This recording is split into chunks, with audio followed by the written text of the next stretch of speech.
ngasi phongkiba toan Manipuri sifhongsing amasum thokiba thawdo wathoksingdagi maru oiba I pausing khongasaraga Manipur top channel gi maikedi mayamna thamjigi hanbada lokaina purakiba sanabar tara Pharaga mari leinaba authority da pau pidabida losilambagi maral Nagaland police personnel taragomdoi thabaktagi suspend toukhre amasum sanasing adu sai sigi September gi tarada Kohima gi Uzamada leiba interstate se getagi fagat kibani hairi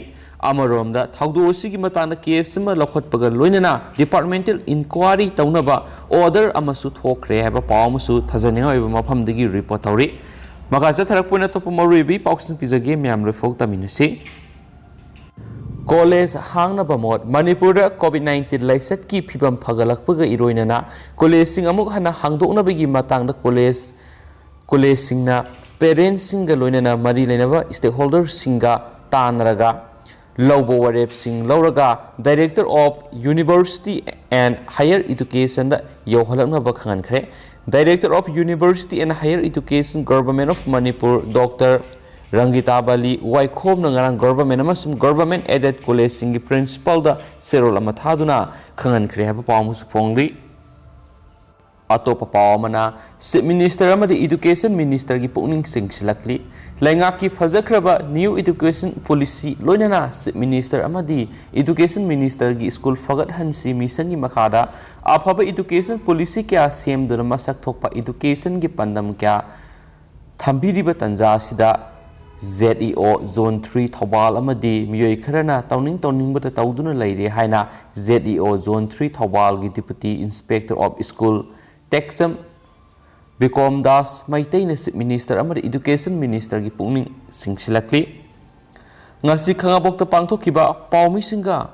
unaba amada Texam Bikom Das Maitayna makhatana hai masamak sayesigi July amada Deputy Inspector of School gi thabak punanaba Manipur lengaki Joint Secretary Sarat Arozuna order tholakhi mathangi numit mangara ZEO Zone 3 Thawbal joining report pisaki amadi ahumdasu education directorate tasu joining report pisinki numit adumaktada ZEO unana basangki adubu ZEO di leiramde en Rajen leiramki hairaduna ZEO Zone 3 Thawbal gi OSD ni haiba thoksum okenjit namaku ZEO office ta join tawramde haina media da wafam kya thamlakpa adu thajadaba wakhal yaudabagi matawni haiki kanaguma mi amabu maral sigi khalabadi mamutana khanglaga tabiyu ZEO Zone 3 Thawbal tawning bada tawba amadi ngangning bata ngangbigi hainabi thadokpiyu Bongli High School gi Science Graduate Teachers Ningombam Rajen Singana Tamai gi Langmai Higher Secondary School transfer satlabasu ZEO Zone 3 Thawbal da nameplate Tesinduna laibigi hainabi laiba adugumba Nate hairaduna lanjadaba mi singbu ot naibigi hainabi thadu o haikhenasu pausna makhatana su phungdorakli makasa tharakpoin state sigi wangbra thokpa topa paukhraga myamna pijage UP da yumning khaibada manga sere taruk sukle Uttar Pradesh ki Zonpur da mathol ani leiba yum ama ningkhairakpadigi miyoi manga sikre amasum atopa tarukna sokle haina official singna ngasi phungdokre City Magistrate ani agani hotrina phongdokpagi matung ina thawdo du ngarang numidang athengwada Zonpur City gi Rauza Arjan area da thokibani mangna haiki yum adu ningkhairakpadu da miyoi manga khutakta sibaga loinana atopa tarukna sokhi laikhidraba singadu gi manungda angang ama yauri haina phongdokladuna mangna haiki asopa singadu manak nakpa hospital amada pokhatkre yum adu imung ani gi miyoi sing leibani amadi makhoi tumduna leiringaida thawdoktu thokibani hainasu mangna phongdokli maraksida yum ningkhaibigi thawdokta miyoi kya misimina nangkhibada Chief Minister Yogi Adityanath na awaba phongdokpaga loinana awaba nanglaba imung sing aduda pibiyaba mateng pinaba mari leinaba singda khangankre hainasu pausina phongdorakli atopa laibak thiba pawamana nongwai kapada India dagi nupi ama yauna ani sire heba pawmusu report tawri Mexican Caribbean Resort Town Odiba Tulumda Laiba, restaurant Amada, Nomai Kapagi Taudo Amada, India Dagi, Nupi Amayauna, foreigner Ani Sire, Amasum Atopa Home Krehana, authorities in the Sagol Sunumita Fondokre, authorities in the high Lake Hidraba Nupi Amana, Germany the Guinea Amasum Atopa Amaduna, India the Guinea, Asopa Home Dugi Manunda, Anina, Germany the Guinea, Aduga, Amana, Netherlands the Gi, Tourist Amani, Nomai Kapagi Taudo, Tulumgi. Men strip the gi, Krasa Toklaga, table Krasu Mapanda, Taba, Lambigi, Nakan the Liba, Asa Atagion Pamamada, Yum Sagasan Miki Numidang, the Tokibini. No may Kapna Badu Mapamadu, Lambida, Drug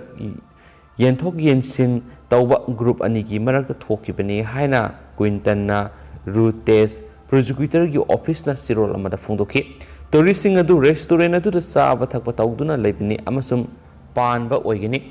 Taudok Topum Nupi Amasiki, some Atopa Amaduna Hospital, Siki, Kutona Badu Yauba, Solaba Miamasu, Makatarak, but a Fagat Solaba to Rissing a Dugi, Pibangi, Matang Kudaki Oina, Wahi Amata, Fondora Paletri, Hainesupali. Makasa Tarapoina Topa Mana, Bangladesh, the Kutona Bada, Rohingya, Taruksire. Katangba Bangladesh, the Liba, Kiamamada, Irainamita, Rohingya. Refugee Singi group ani kut thoknabada yamdrabda refugee taruk sire amasum atopatarana aso apan nangkre haina police na phungdokre hingsa adu Cox Bazar district ta thokibani maduda nakan amana nongmai kapa thodok thokphamda miyoi mari siki haina camp ki security yingsiliba police battalion gi commander Sihab Kaisir Khan phungdoki Atopa Mianina, Makoya Sopasing Laying Ling at hospital amada Sikibini Haina, Kana Makataki, Hingsa Adu Karidigi Tola Kibano Haiba Kutakio in a country, Adubo, local mediana di Aini Yadaba, drug business, Amagi Matanga, Kiamaduda, Sakti, Semkanava, Tana Badiginakal Ani Adu Nuaina Dabani, Haina Fundoki. Mamang the Bangladeshi officials in the Fondo Palekre, Madudi, Rohingya group Kradi. Kidnapping amasum ransom tan manasingba sathiba crime khara sene amasum makoina Bangladesh da laktringai gi mamangda lairamba Myanmar dagi pushilakpa drug singi aronba karbar tawuda makoina game sing adu seasonai Rohingya nupa ama khusukhulai singa kona na fare haina khana phungdoki edu makhata ba akupa marol di pikite atopa singna ba miyoi singi da police na game adu thi humbagi thabak sathakre hans magna makhata na phungdoraki Lushila Point Tentakwa containing the Mayam Tamzagi, demand sing P. Drabadi, Hote sing Hatlagani Hana warning Toukhre. US the base Toba missionary group amagi member Taragataret Mamangi Sayul Fakibagi, Equis Oriva Tam Tiraba, Haiti gang amagi Quaidigi, Makona, Kariguma Maki demand sing P. Drabadi, Hote sing Halagani Hana warning Toukhre. I had an Akan Mamon Wasakli, Madudi Karigumba. Aina haiki badu ai hakna fangdrabadi masigi American singa sigi makok singa nungoi maru ama aina thajingani haina gang leader Wilson Joseph na sagol sinumita social media ra thagalakpa video amada phongdoki sayol sigi hawgalakpa official singna haiki madudi Marozo gang samri aduna makoina fakiba miwe amamam gi oina US dollar million amamam demand tawi adobo thanipan gi angang ama yauna fakiba group aduda yauriba angang manga adusu yaubra haibadiri tasing na khangdri American taraga taru amasum Canadian ama makoi gi driver oiba Haiti maya amaga loinana gang aduna fakibani Joseph na handakta hatkiba ma ki gang gi member kaya gini haiba hangdoklaga thamba coffin singi mamangda leplaga Prime Minister Ariel Henry amasum Haiti gi National Police Chief tasu threaten tawki haina paus na makhatana phongdoragli duga hausikoina di paus matang asai lusinjarage pathokjagi bresoi ki blanki ba kya yaursim mamangak pigani amasum matam gi marui bi paus sing leptan update pijarake ngaminasi haina channel sigi mekedi gi thamjari and thank you